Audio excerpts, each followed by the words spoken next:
हरे कृष्णा। स्कंद पुराण में ब्रह्मा जी नारद मुनि से कहते हैं, न भवेन् मानसी पीडा रोगाश्च अत्यंत दुःखदा महात्म्यं पठतः पुंसो द्वादशी संभवं कलौ। इसका अर्थ है, कलयुग में यदि कोई एकादशी के दिन उसके महात्म्य का अध्ययन करता है तो उसे मानसिक समस्याओं तथा शारीरिक रोगों का कष्ट नहीं होता। परम भगवान श्री हरि को प्रिय है एकादशी तिथि और पुरुषोत्तम मास में आने वाली पद्मिनी एकादशी भगवान को सर्वाधिक प्रिय है। इस बात की पुष्टि भगवान स्वयं करते हैं। तो चलिए आने वाली पद्मिनी एकादशी के उपलक्ष्य में हम आपको सुनाते हैं एकादशी के महात्म्य का वर्णन करती हुई एक सुंदर कथा। वास्तव में ये कथा का वर्णन हमें स्कंद पुराण में महान ऋषि मार्कंडेय द्वारा प्राप्त होता है। एक समय की बात है जब सभी धर्मों के ज्ञाता और भगवान श्री विष्णु के अनन्य भक्त प्रहलाद महाराज सुखपूर्वक बैठे हुए थे। वे अपने ध्यान में उनके आराध्य देव का स्मरण करते हुए उनके पवित्र नामों का जप कर रहे थे। उस समय अपने धर्म का पालन करने वाले कुछ महान ऋषिगण उनके पास आते हैं।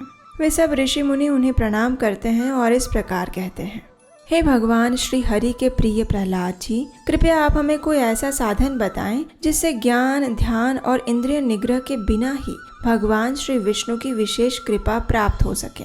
ऋषियों के ऐसे वचन सुनकर प्रहलाद महाराज ने कहा, हे महर्षियों, जो 18 पुराणों का भी सार तत्व है और जिसे कार्तिकेय जी के पूछने पर स्वयं शिव जी ने कह सुनाया था, उसका वर्णन अब मैं आपके समक्ष करता हूँ। ध्यान पूर्वक सुनिए। भगवान शिव ने कार्तिकेय जी से कहा था, जो एकादशी के दिन वैष्णव शास्त्र का उपदेश करता है उसे भक्त मानना चाहिए।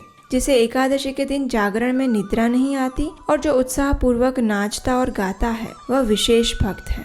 मैं उसे उत्तम ज्ञान देता हूँ और भगवान विष्णु उसे अपना धाम प्रदान करते हैं। जो भगवान विष्णु से वैर रखते हैं उसे पाखंडी समझना चाहिए। जिन्होंने एकादशी में जागरण किया है उन्होंने यज्ञ, दान, गया, श्राद्ध और नित्य प्रयाग स्नान कर लिया है। उन्हें सन्यासियों का पुण्य भी मिल गया और सारे कर्म भी पूर्ण हो गए।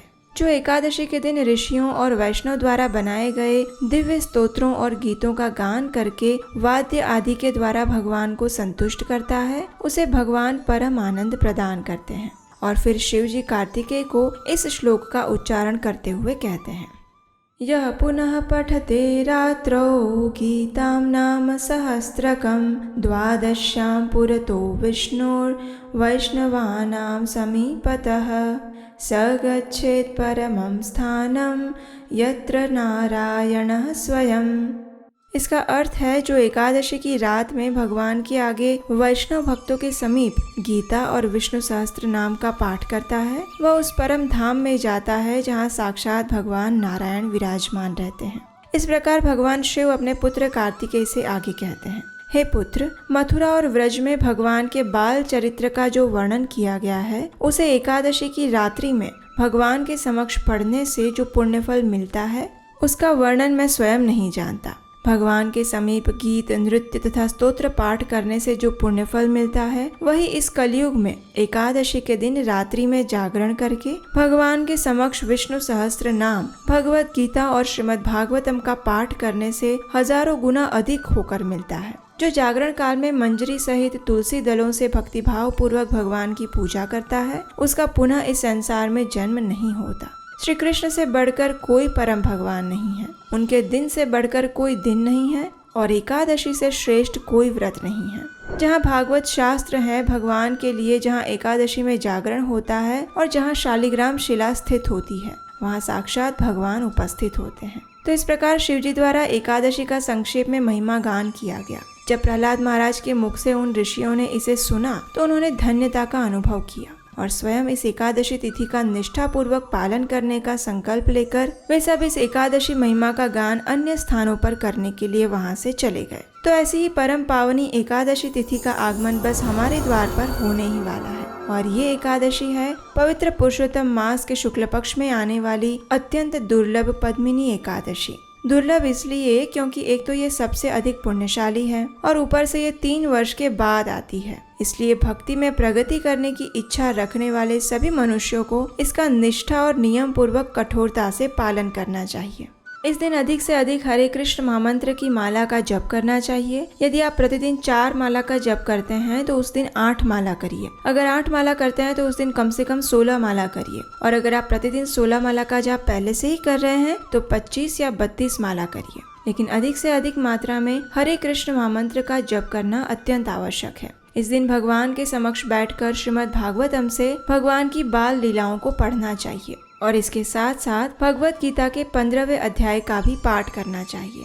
इस दिन आप प्रमाणभूत वक्ता से श्रीमद् भागवतम की कथा भी सुन सकते हैं। उस दिन आपको उपवास तो करना ही है, लेकिन कैसे उपवास करेंगे तो ये आप अपने शारीरिक क्षमता के अनुसार निर्धारित कर सकते हैं, चाहे वो निर्जल हो या सजल हो, या फिर दूध और फल के साथ हो, या फिर अधिक आवश्यकता है तो एकादशी में खाने योग्य प्रसाद के साथ भी आप उपवास रख सकते हैं। लेकिन किसी भी स्थिति में आप अन्न ग्रहण मत करिएगा, जैसे कि गेहूं, दाल, चावल और इनसे बने हुए कोई भी खाद्य पदार्थ। अगले दिन द्वादशी पर फिर से प्रातः ब्रह्म मुहूर्त में उठ जाइए, स्नान इत्यादि से शुद्ध होकर भगवान की मंगला आरती करिए या फिर उसका दर्शन करिए। और अब पारण के समय पर एकादशी व्रत का पारण करें। पारण के लिए सर्वप्रथम हाथ में गंगाजल लें और भगवान के समक्ष अपने एकादशी व्रत की पूर्णाहुति करें और इस एकादशी व्रत का फल भगवान को अर्पित करें। उनसे उनकी अनन्य शुद्ध भक्ति की याचना करें।